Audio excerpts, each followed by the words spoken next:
बस कर दें अब। आपने भाई को डांट दिया, मार दिया। मार तो तुम्हारे भाई ने मुझे जीते जी दिया है, मैं इसे कयामत तक माफ नहीं कर सकती। बस अब कोई कुछ नहीं बोलेगा, मेरा फैसला अटल है।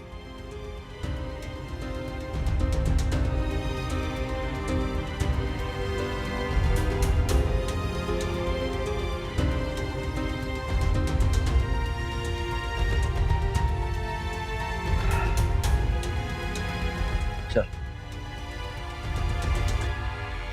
अरे ठीक तो हो?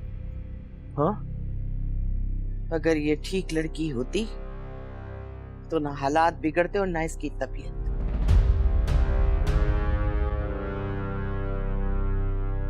दरवाजा अच्छे से बंद कर लीजिएगा सईद साहब, ऐसा ना हो कि कोई अजनबी फिर दरवाजा खुला देखकर अंदर आ जाए।